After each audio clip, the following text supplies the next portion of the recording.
Are you hyped? I'm hyped. I'm excited to get into this story.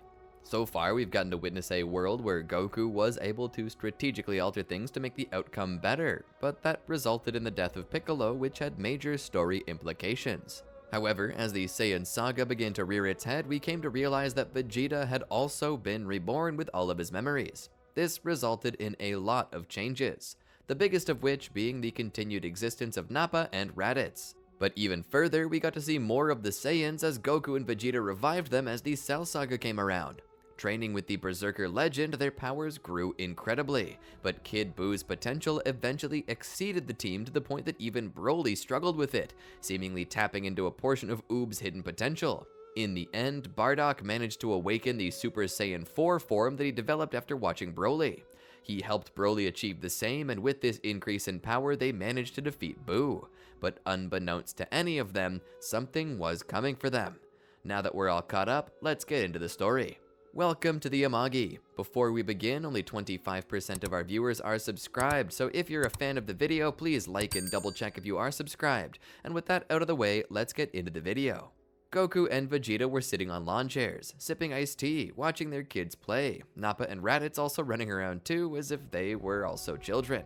Broly was off to the side with his father, stuffing his face, Paragus attempting to remind his son to observe his manners, something Broly was trying and failing to do. 4 years had passed since the defeat of Majin Buu's evil counterpart, and the Saiyans were still waiting around. By this time, Goku and Vegeta had long since awakened their divine forms. They weren't the only ones either. Both Nappa and Raditz had as well, although those two could only achieve it by the ritual. The issue came with deciding whether to allow Broly to do so or not. You see, Broly was strong, and if he achieved a divine form, his power would excel past anything it had previously been. That wasn't bad. Goku and Vegeta knew that in so doing, his power would skyrocket, but the issue with this had everything to do with Broly's temperament. Divine energy was no joke. The very first time Goku awakened it, he nearly destroyed the universe by accident. What would happen if Broly took this form and went berserk? He would destroy all of reality, killing everything and everyone. For that reason, it was passed up on. Divine energy was instead offered to Gohan, who took it and had already managed to merge it with his Super Saiyan state, awakening Super Saiyan Blue, something only Goku and Vegeta had managed to do by that point. "His potential scares me," Vegeta said as he saw Gohan training. "To be honest, Gohan has seen some of the greatest changing character out of all of us. This isn't like him. Normally he's nose deep in some book, but instead he trains almost as much as the both of us. Why do you think that is? Even after marrying Videl, he's still like this. More so, actually. I've never known Gohan to be like this." "Not true, Kakarot," Vegeta said, getting Goku's attention. Vegeta continued, "Gohan has always had it in him. He just didn't need a reason to use it. Remember future Gohan? He dedicated his life to training. Gohan can keep up if he feels threatened. Not to mention that those years you spent dead have beaten the concept of duty into his head. It's possible that he's afraid of the Saiyan race given our history, and is preparing just in case he has to fight them all to save Earth. It could also be that he's threatened by Broly. Out of all of us, Broly's the only one with potential like Gohan's. Possibly even beyond Gohan's. That's why I think he's training. He has something he loves now, a wife, and he's keeping himself sharp. I actually have a modicum of respect for him now." Vegeta looked over. "Could also be because he senses the danger coming. It shouldn't be very long from now that Beerus will awaken and make his way to us. Even at the strength he's at, Gohan has no chance against him." "Let's be glad that Beerus isn't here to destroy us," Goku said. "We can't be certain," Vegeta said. Goku seemed surprised. "What do you mean?" Vegeta pointed up to the sky to a distant planet that glowed red even in the daytime. "Planet Vegeta and the Saiyans have returned. Or have you forgotten that it was Beerus who gave Frieza the idea to wipe us out in the first place?" "That's true, Vegeta, but our people have changed, no small thanks to you. Seeing the power their king can achieve through compassion changed their way of thinking." Vegeta smiled with a bit of pride. Slowly, that smile faded again. "Still, we can't be certain that Beerus won't show up intending to destroy us." Vegeta looked over. "How close are you to awakening your mastered Ultra Instinct state?" Goku scratched the back of his head. "I've hit a snag." "What kind of snag?" Vegeta asked. "The kind where I can't break through. You see, mastered Ultra Instinct. When I achieved it, I had to break through my limits to do so, and those limits weren't just something I can break through easily. It needs to be a true life or death situation where the stakes are high and the choice to fail isn't an option. I can't just reason my way around it, and now that I'm as strong as I am, very few threats remain that can push me that far. What about you, Vegeta? Vegeta sighed and seemed ashamed to state it. I haven't even awakened my evolved blue form. My evolved state awakened under similar circumstances to your Ultra Instinct. It was only because I awakened Blue Evolution that Ultra Ego became a possibility. So it seems like we're plateauing here in this universe. I guess we're just gonna have to believe that things will turn out alright. As they continued living their lives with the threat of Beerus breathing over their shoulders, they settled into an uneasy peace, not knowing when he might wake up. Things had changed considerably, and there was no telling where he would go. For all Vegeta knew, Beerus would show up on planet Vegeta first, get insulted, and then destroy the planet all over again. For that reason, Vegeta temporarily returned to planet Vegeta with Nappa and Raditz, telling Bulma to contact him if Beerus showed up on Earth. And that's exactly what she did, because Beerus, he showed up on Earth, much to Vegeta's surprise. He didn't even attempt to stop by the Saiyan homeworld. It was as if it didn't matter. Normally, Beerus would be searching for the Super Saiyan God, and it would stand to reason that he'd visit planet Vegeta to find it, but he absolutely ignored it in favor of coming to Earth instead. Vegeta would return to Earth as quick as possible with Nappa and Raditz. Now remember, you two, we're facing a being who makes all your Super Saiyan God forms look like trash. Don't speak out of turn at all. Don't even talk unless acknowledged, and if you must answer a question he sends your way, use as few words as possible. I don't care if your pride or very life is on the line.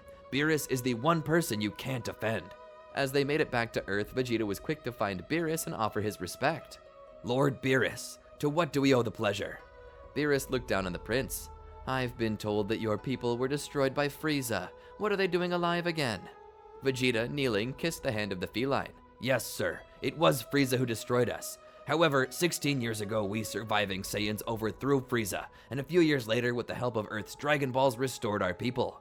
Our society has since turned over a new leaf and has dedicated our existence to defending worlds from the remnants of the Frieza Force, alongside the Galactic Police Force. Beerus's gaze narrowed. The Saiyans helping make the universe a better place. Somehow I doubt that. He's not wrong, my lord, Whis said as he looked into his staff. The Saiyans of this world have truly changed.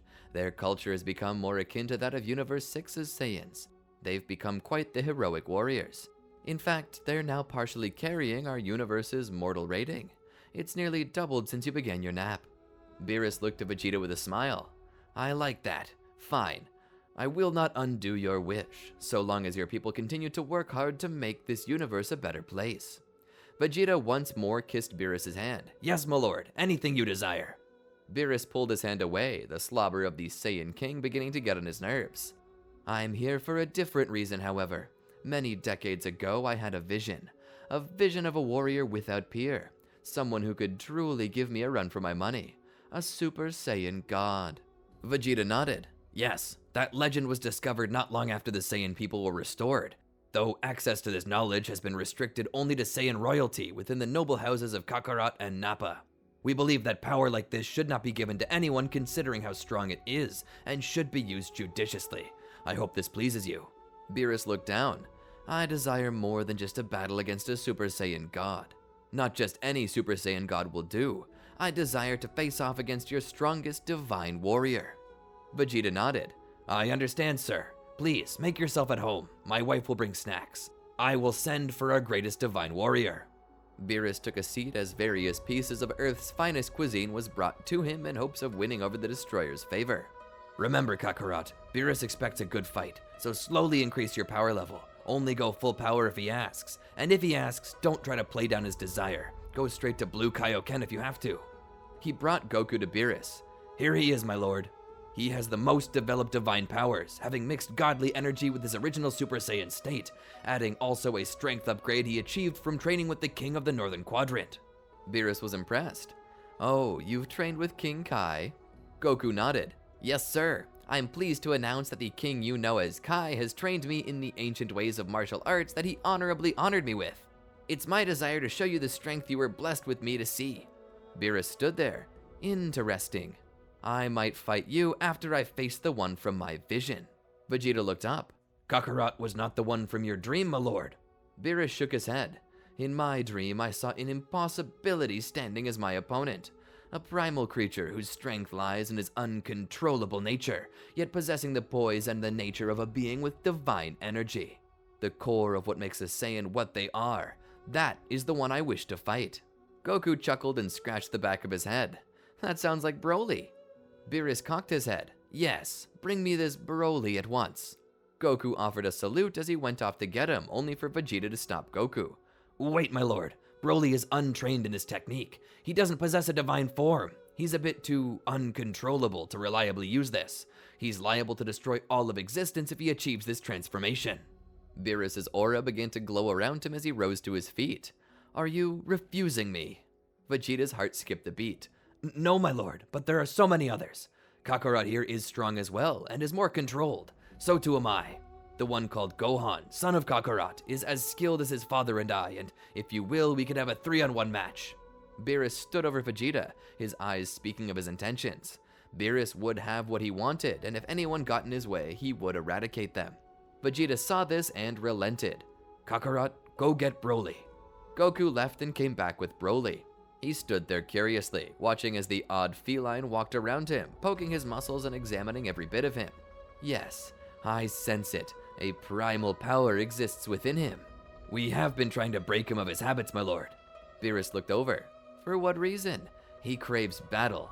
It is the love of fighting that allows one to grow, a passion that is only understood by destroyers. Broly subconsciously knows more about fighting than you could ever hope to know.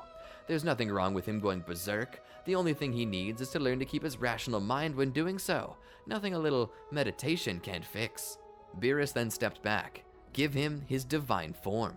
Vegeta accepted the order. Nappa, Raditz, Gohan, get over here. What's going on? Gohan asked. We are giving Broly a divine form. Raditz and Nappa's jaws hit the floor. But didn't you say he would destroy everything? Raditz cried out. Vegeta looked at him and spoke through gritted teeth. That doesn't matter now. Just snap to it. Give him your energy. Then we must simply pray that he's restrained. And so the group began to form a circle around Broly. They each turned Super Saiyan as they began to donate their ki to him. Broly stood there as he felt the power surge. It was enough to nearly drive him mad out the gate, but Broly put a cap on his rage for the time being, knowing this was important. Once the ritual was complete, Broly stood there, his hair a beautiful shade of magenta. As he rose into the air, Beerus approached him, examining the Saiyan in the black and green chest armor. Follow me. It'll be better for your planet if we fight in the upper atmosphere. Beerus led Broly to the edge of space. Now, Saiyan, show me what you've got. Broly launched toward Beerus, striking out. The blast echoed out across the stars, shaking the very fabric of space. Intense gravity waves threatened to tear everything apart. Scientists on planet Vegeta were trying to understand what was going on. Is this a supernova? Has something happened to Earth's sun? One of the scientists asked. Another shook her head. No, gravity waves generally only travel as fast as light. These are surpassing the speed of light. These waves are unnaturally produced, possibly ki-based. If they were ki-based, wouldn't we be able to sense the ki in them? I feel nothing but heavy pressure. The female scientist stood there, baffled. I can't explain this, and we can't stop it either. I think we're all going to die. Broly pulled back. He was astounded because as his punch landed, roughly 5% of all visible stars in the night sky disappeared. What happened? He asked. That's what happens when a being with divine energy doesn't properly place their punches. Not that it really matters. I'm a destroyer. I'll just take responsibility and take a nap. Considering that you don't seem the bright type, I'll just tell you. Try squaring your power with mine when you hit. Use no more energy than you need to, but also remember the joy of battle, losing yourself in your power, self-indulgence to the greatest level. You Saiyans have an unnatural tendency toward divinity. Few races have the same potential to become divine. If I were to guess, I would say only 3 races in this universe possess the same divine potential. That being Saiyans, Frost Demons, and Earthlings. Now, try again. Broly thought about it. He looked at his fist and then rushed at Beerus. His fist smashed into Beerus's. The two clashed. Oh yes, I can feel my knuckles tingling, he said. Beerus had become fully certain that he would need to hold back, but he was finally free to use 100% of his full power. In fact, though he would never admit this, he was at a slight disadvantage against Broly.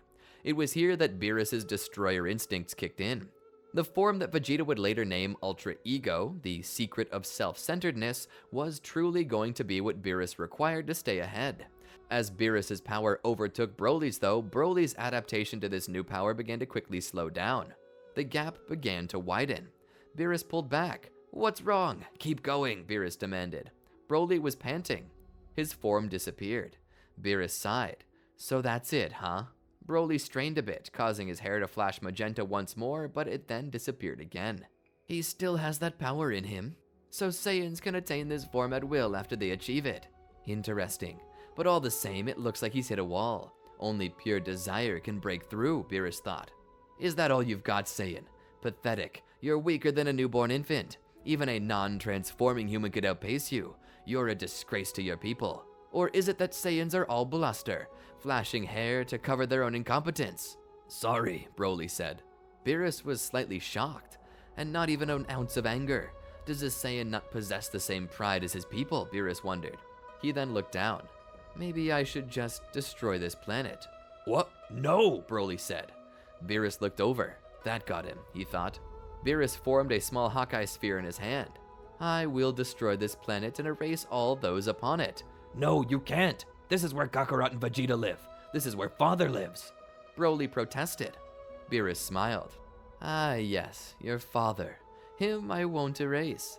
Broly almost seemed to relax. Beerus's smile evolved into a grin. "Him I will force to choke on the vacuum of space." Broly heard this and slowly began to rage. He roared. "Nobody touches my father!" he shouted as he roared. His eyes began to glow golden as his muscles increased. Steam began to emanate from his body as his hair began to fade in and out of magenta. "I won't let you kill my dad!" he began to scream. Suddenly, his pupils shattered against the crimson glow of the Uzaru's eyes. With a blast of energy, his hair stood and turned a neon cyan color, a blazing icy blue aura forming around his body as he roared. Once more, the two went at fighting. Broly was lost in his emotions, within his power again, yet somehow he subconsciously had remembered to square his punches. It was likely some level of self-preservatory instinct. Perhaps a part of him knew that doing so would also kill his father, which is the one thing he wanted to avoid. The two continued to fight, and as they did, their power levels continued to skyrocket. From below, Goku and Vegeta were watching. "I've never felt anything like this," Goku said. Raditz and Nappa stood there. "It's like their energy has no limit," Nappa said. Vegeta scoffed. "This is impossible. It makes no sense. I've used the same powers as both of them, and I still couldn't get anywhere close to this level. The blessed are truly blessed, while I'm forced to forever train and get nowhere." Goku looked at Vegeta. "Don't be like that, Vegeta. Beerus has mastered Ultra Ego. You're still working on it, just like I'm still working on Ultra Instinct." As Goku and Vegeta spoke, they were unaware that Whis was listening in. Beerus then moved forward and began striking Broly over and over again in a combination of strikes and kicks before knocking him away. As Broly was sent flying back, Beerus rose up higher into the air and then formed a massive ball of pure white energy. He threw it at Broly, causing a massive explosion. As the smoke settled, a silhouette fell from the smoke, setting itself aflame as it entered the atmosphere again. Broly had fallen unconscious and was falling to earth. Beerus rushed down to him and caught him just before he hit the ground, dropping him in front of everyone. As he lay there, Paragus ran to him. "Broly!" He knelt there and looked up at Beerus. "How could you do this to him, you monster?" Vegeta stepped between them. "What Paragus meant to say is thank you for sparing Broly's life. I hope his battle with you was adequate?" Beerus dropped out of his form and smiled. "It was indeed. The rush and joy, the utter rapture I felt while facing this beast among men was something I haven't felt before, even when training against Whis. Probably because Whis holds back." Whis smiled. "A dead destroyer god serves no purpose in the cosmos, my lord." Beerus looked away with a harumph. "And that's why this Saiyan gave me a better battle. He wasn't afraid to kill me." "That reminds me," Whis said. "I couldn't help but overhear. Did you two say that you had attained Ultra Instinct and Selfishness Centered, or as you call it, Ultra Ego?" Beerus looked back. "Ultra Ego? What kind of disgusting name is that?" Vegeta's face turned red, though he quelled his shouting. "It was the best thing I could think of. Secretive selfishness is a pain to say. Ego is easier." Beerus then walked closer. "But what is it that Whis is saying? You somehow managed to achieve it.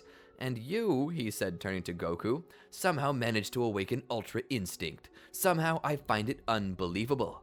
Whis suddenly tried to jab Goku from behind, only for Goku to dodge it. "Whoa, Whis, you could have put out an eye or a liver or something with that thing." Beerus's eyes widened with a gasp. Whis cleared his throat. It seems that this one possesses the unusual ability to dodge based upon instinct. Beerus smiled. Between Broly's power level and your Ultra Instinct, I may yet have met my rivals.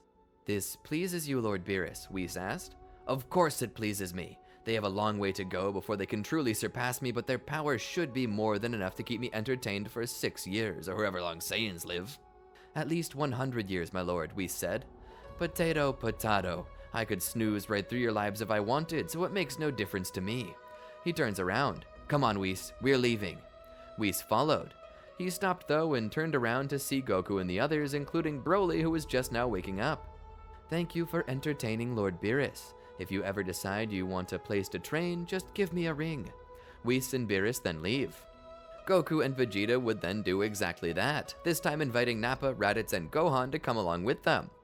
Nappa, Raditz, and Broly happily agree, but Gohan stays behind for a while as he comes to learn soon after that his wife is pregnant with their first child. But after the birth of the child, Gohan would travel to Beerus' world to continue his training. During this time, they know that Frieza will be revived, but knowing the strength they currently have, they manage to stop that before it occurs. At the current point in time, even Nappa and Raditz are as strong as Golden Frieza could ever have been, and Broly's new Super Saiyan Blue full power form draws dangerously close to Beerus' power level, which sets him likely above whatever Black Frieza would have been. During their time training, Goku and Vegeta begin to explain to Beerus what has transpired and how they know the future. This concerns Beerus, who begins to wonder if he shouldn't just destroy them before they make a mess of the timeline. Vegeta, however, talks him out of it when he reveals that the universe will end if they're not careful. I don't follow, Beerus said. Vegeta begins to explain. Grand Zeno is growing tired of the lower-level universes. He believes that the mortal quality is too low and is planning to erase all universes save a few, and Universe 7 is listed among them. However, after witnessing a tournament you will soon have with Champa of Universe 6, Zeno will decide to host a tournament of his own to fight for survival, where the victor can claim use of the 7 Super Dragon Balls. If we win, and we will win, trust us, we will wish for the return of all universes, resulting in the safety and security of all universes against Zeno's desire to destroy them. Beerus nods. Well, if Champa shows up soon to challenge us to a tournament, I will know you were telling the truth then. For a while longer, they continue to train until the day arrives that Champa and Vados appear in Universe 7.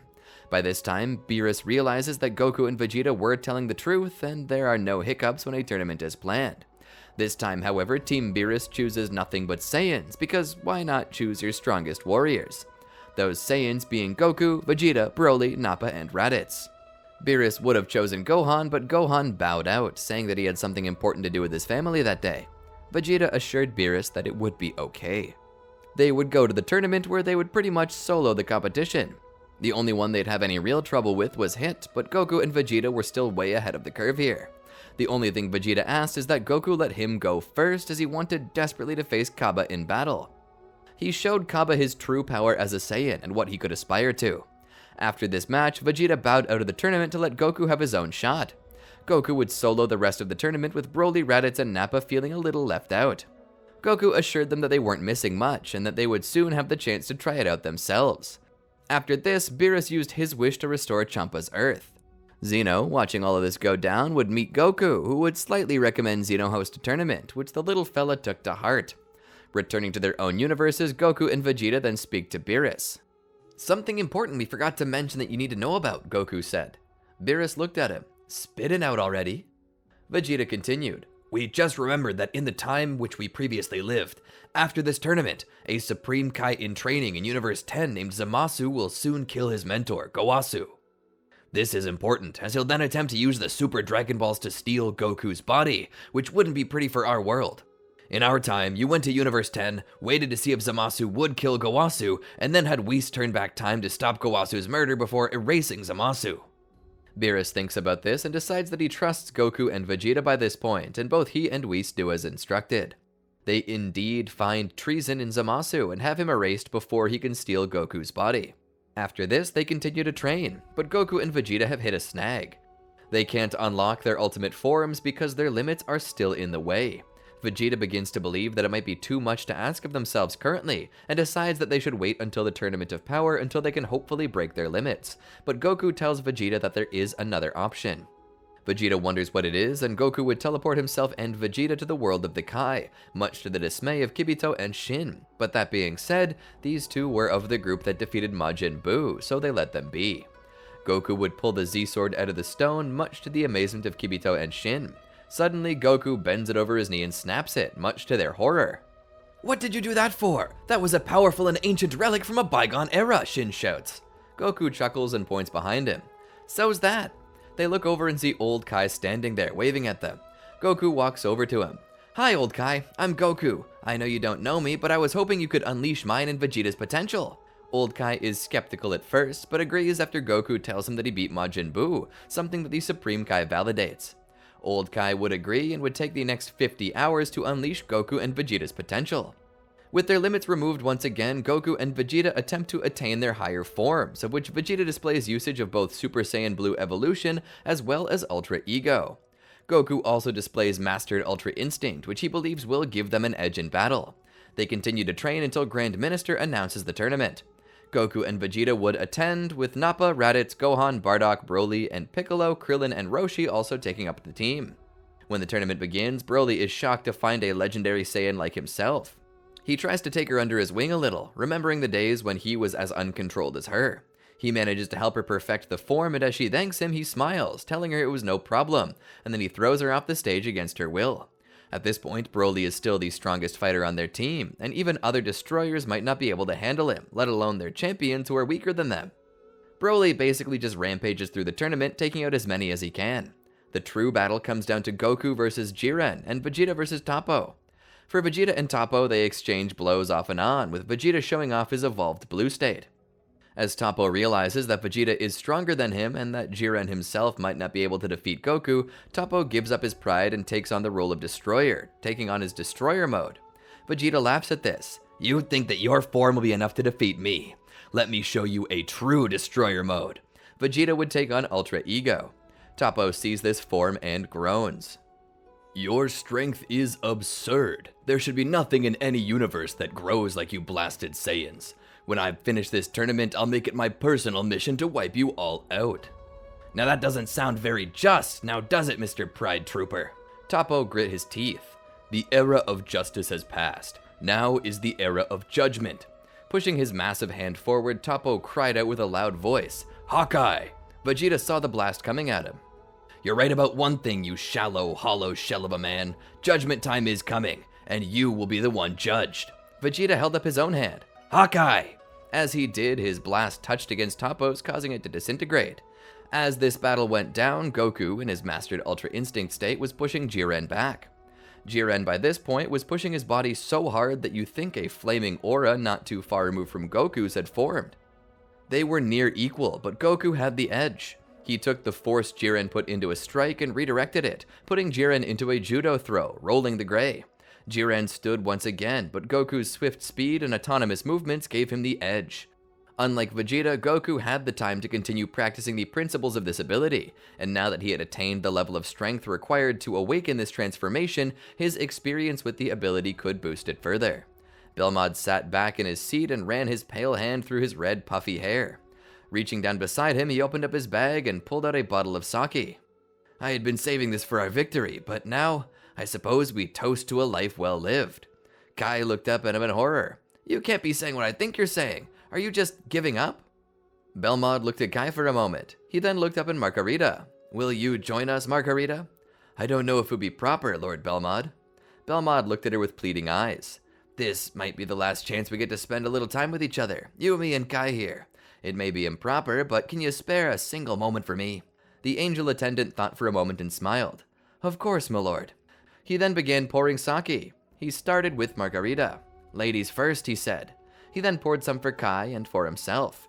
"To the lives we all shared together, to a glorious end filled with honor, and to the glorious future Margarita will have once our stories have concluded." Margarita was touched. "My lord." They all shot back. All of them save Kai, who was still in shock. "You may have given up, but I haven't." Belmod put his hand on Kai's shoulder. "Kai, it's over." "You don't know that." "I do." "How could you know that, Belmod?"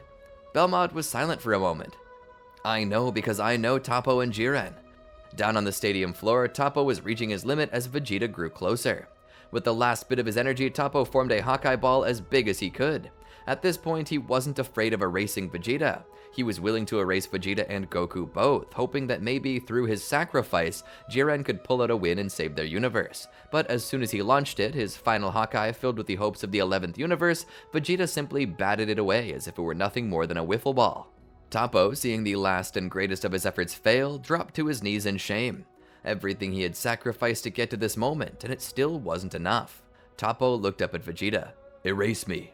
Vegeta scoffed. "What's this? Some remnant of pride left from a man who knows he's lost?"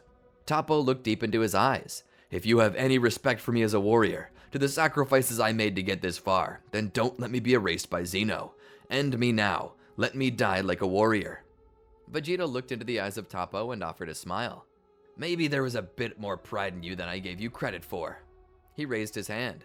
Beerus was coming out of his chair. "No, Vegeta, don't you dare!" Vegeta raised a finger to his forehead to salute his peer. "Hawkeye!" He then erased Toppo, as if he never existed. Toppo would be removed from the list, and Vegeta would be disqualified for killing his opponent. He would then be removed and taken to the stands via teleportation, where Beerus would give him no end of grief.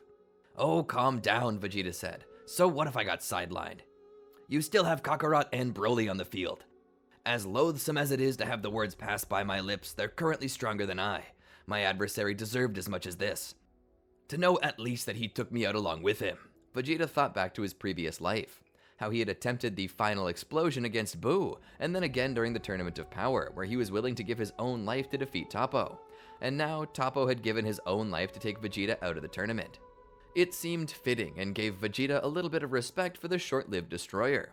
Elsewhere, Goku was clashing fists with Jiren, the very force of their attacks being enough to destroy large portions of the stage. Suddenly, behind Kai and Belmod, a new figure appeared. "Excuse me, but you wouldn't happen to be the Supreme Kai of the 11th universe, would you?" Kai would look back. "Who are you?" The young man would smile. "You may call me Fu, and I offer you a favor." Goku and Jiren hit the climax of their fight. Jiren fell to his knees. Letting out a gasp, he fell on his face. His body was done. He no longer had it in him to continue. He couldn't even move. At present, he only had the strength to talk. Goku drew closer. "This is it, Saiyan. Finish me. Claim your victory." Goku stood there over him. "Don't be scared, Jiren. You fought well." He lifted Jiren up and prepared to throw him over the side. Before he did though, Jiren was suddenly infused with a dark power. He jolted and suddenly was gone from Goku's arms. "What?" Goku looked back. Jiren was standing there, his body overcome with a darkened aura that was purple in hue. "Jiren?" Jiren turned back, his eyes glowing red. "What did you do to him?" Belmod asked. Fu smiled. "That is called villainous mode. It should bring his power up to its uppermost limits and beyond." Belmod and Kai's mouths were agape. Jiren turned around to face Goku. "Got a second wind?" he asked. This was unusual. This wasn't what happened before. Goku looked up to the stands and saw there Fu. Fu waved at him. Goku sneered and looked back at Jiren. "Jiren, listen to me. We're doing this for the fate of all universes. I know you miss your mentor, but if you wish to see him restored, every universe, including yours, will be erased. I promise to help you rectify the wrongs you survived, but you gotta trust me here. Go over the edge." "I've heard enough from you, Saiyan," Jiren said. "I don't need help from you to rectify the wrongs I suffered." "But you'll take help from Fu?" Jiren looked up into the stands. "Fu gave me nothing that I didn't already have. This dark energy is from the emotions I locked away deep in my heart. He merely reminded me about them. Now meet your end." Jiren went at Goku, ready to strike him. Goku moved to dodge, but suddenly Jiren's hand seemingly teleported and struck him in the face. Goku was sent tumbling back. Beerus and Vegeta stood. "What's going on? This wasn't in your script, Saiyan." Vegeta looked over and saw Fu there. "Interference!" he shouted as he pointed to Fu. Zeno looked over at the demon from the 7th universe's demon realm. Fu raised his hand. "Hi, Zenny. I just thought you might like to see a cooler battle. All I did was give Jiren the ability to awaken the true power he had inside, just like Goku did. Now the fight will be even more fantastic. I mean, I could remove the ability if that's what you want, but then we'll never know who's strongest." Zeno thought about it. "Jiren stays." Fu then looked at Vegeta and pulled his eyelid down and stuck out his tongue. Vegeta clenched his fists hard enough to draw blood, even through his gloves. He then pointed a finger out at Fu with force and wrath, as if telling Fu that he would pay for what he had done very soon. Fu was not impressed. Jiren then looked back to the battle. Goku had been knocked back. Jiren approached. "Where is all that bluster about saving your world, Saiyan?